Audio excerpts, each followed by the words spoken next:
अस्सलाम वालेकुम बच्चों, आप अपनी साइंस की बुक्स खोल लें। साइंस की बुक्स खोलें 5th क्लास की। ठीक है, आज आपका जो है 20 डेट का काम हमने करना है और पेज नंबर 83 आप लोग सब बच्चे ओपन करेंगे। यहाँ तक हमने काम कर लिया था ना उस दिन, इस पेज तक हाउ ये फ्यूजेस एंड इट्स यूजेस के बारे में हमने पढ़ा था। ठीक है, कुछ हमारा ये टॉपिक थोड़ा सा रह गया था, अब आप इसको भी समझ लें। इसमें और क्या लिखा हुआ है, the maximum current that a fuse allows to pass through is called its rating. जितना ज़्यादा करंट एक फ्यूज़ गुजरने का अलाउ करता है, इजाज़त देता है, उसकी रेटिंग कहलाता है। Fuses of different ratings are use for different appliances. Fuses की मुख्तलिफ रेटिंग जो है वो मुख्तलिफ अप्लाइंसेस यानी कि मुख्तलिफ जो बिजली की चीज़ें हैं उनमें इस्तेमाल होता है। नाउअडेज़ आजकल circuit breakers are also used to the place of at the place of fuses. आजकल फ्यूज़ेस की जगह पर सर्किट ब्रेकर का इस्तेमाल हो रहा है। ठीक है, they have same function as a fuses. उनके अंदर भी वही अफ़ाल हैं, वही वो काम करते हैं जो फ्यूज़ करता है। ठीक है, लेकिन ये ज़रा जदीद चीज़ आ गई है जिसको अब सर्किट ब्रेकर का नाम दिया जाता है और उनकी ये इस तरह से कुछ होती हैं। Different kinds of fuses and circuit breakers की शक्ल इस तरह से होती है कुछ इन चीज़ों की। ठीक है, उसके बाद है स्टैटिक इलेक्ट्रिसिटी।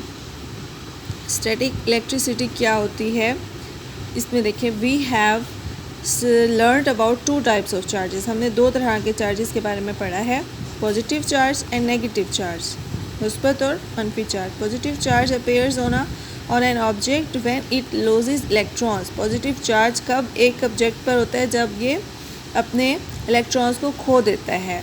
और नेगेटिव चार्ज कब अपेयर होता है एक ऑब्जेक्ट पर, when it gain some extra electron. जब ये कुछ इजाफी इलेक्ट्रॉन हासिल करता है, वो खो देता है और ये हासिल करता है। बाय गेनिंग और losing electrons an object can be change.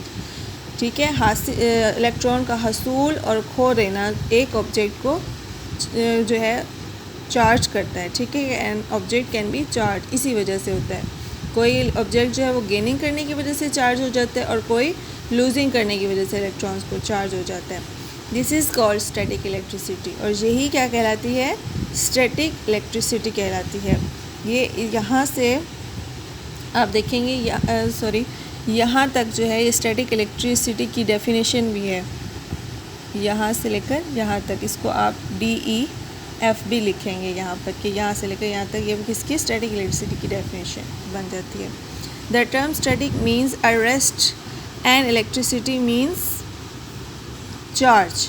कहते हैं जिसमें जो स्टैटिक की टर्म है ना, इसका मतलब है आराम, और इलेक्ट्रिसिटी का मतलब क्या है, चार्ज, कि उसके ऊपर चार्ज हो रहा है। Static electricity thus means the charge it rest on an object. इसका मतलब वो अगरचे ये हुआ कि ऐसा ऑब्जेक्ट जो रेस्ट पर है लेकिन उसके अंदर इलेक्ट्रिसिटी चार्ज हो रही है। It is also interesting to know that objects with like charges repel each other and those with unlike charges can attract each other. और कहते हैं ये आपको जानकर बहुत हैरत होगी कि इंटरेस्टिंग इन्फॉर्मेशन है ये, कि जो एक दूसरे चार्ज, एक जैसे चार्ज वाली जो ऑब्जेक्ट्स हैं ना, वो एक दूसरे को रिपेल करते हैं, दफ़ा करते हैं, एक दूसरे को कशिश नहीं करते। लेकिन जो अपोजिट है ना, जैसे ये पॉजिटिव और नेगेटिव हैं, ये एक दूसरे को अट्रैक्ट कर रहे हैं। देखा है, वो एक दूसरे के क्लोज आ रहे हैं, ये एक दूसरे से दूर जा रहे हैं। Warning, never touch tyres, wires और other metals part connected to main electricity. कभी भी उन धातु तारों को हाथ ना लगाएं जो मेन इलेक्ट्रिसिटी, मेन बिजली के साथ जुड़ी हुई हो। Never touch electric switches bare footed और विद वेट हैंड। कभी भी गीले हाथ और नंगे पैरों के साथ बिजली को मत छुएं। ये याद रखिएगा आप ये बात। इसके बाद है, how do static charge buildup. Static charge कैसे बनता है, इसके ऊपर ये हेडिंग लिखें, स्टैटिक चार्ज कैसे बनता है, उर्दू भी लिखें इसकी। और रिपेल के ऊपर ये जो रिपेल है, ये वाला वर्ड है रिपेल, इसका लिखें दफ़ा करना, और अट्रैक्ट के ऊपर लिखें कशिश करना। ये है अट्रैक्ट, अट्रैक्ट के ऊपर कशिश करना। सही, rubbing of certain materials with one and other create imbalance of positive and negative charges on them.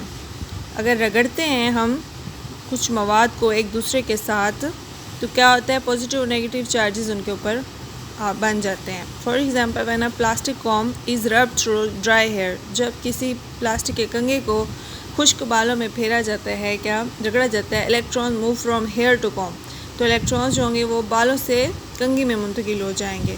Static charge are build up on the hair, positive charge बालों पर हो जाएगा and the comb negative charge हो जाएगा। Hair having similar charges repel each other and stand erected separately. बाज़ औक़ात ऐसा होता है ना, कंघी के ऊपर से बाल उड़े उड़े लगते हैं, वो इसलिए वो एक दूसरे को दूर कर रहे होते हैं अगर उनके ऊपर सेम चार्ज हो जाए। लेकिन बाज़ औक़ात एक दूसरे को कशिश भी कर रहे होते हैं, बाल खींच रहे होते हैं, कंघी के साथ चिपक रहे होते हैं, तो वो क्या होता है, एक पर नेगेटिव चार्ज हो रहा होता है और एक पर पॉजिटिव चार्ज हो रहा होता है।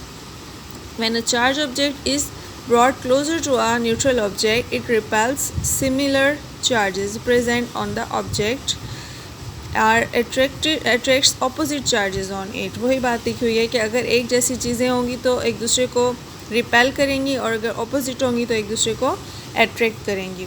In this way charges will be induced on the neutral object. ठीक है, इस तरह से जो चार्जेस हैं वो इंड्यूस्ड हो जाएंगे न्यूट्रल ऑब्जेक्ट्स में। इंड्यूस मीन्स एक दूसरे को चार्जेस दफ़ा करेंगे या अट्रैक्ट करेंगे अकॉर्डिंगली ऑब्जेक्ट की जो ऊपर चार्ज है उसके। सच distribution charges on the neutral objects remains intact with until we move the charges object away from it। और तब तक उन पर चार्ज रहेगा जब तक कि हम चार्जेस को एक दूसरे से अवे यानी दूर ना कर लें। यहाँ पर डेट पुट करें आज की, ये आज का 20 तारीख का काम आप पर डन हुआ।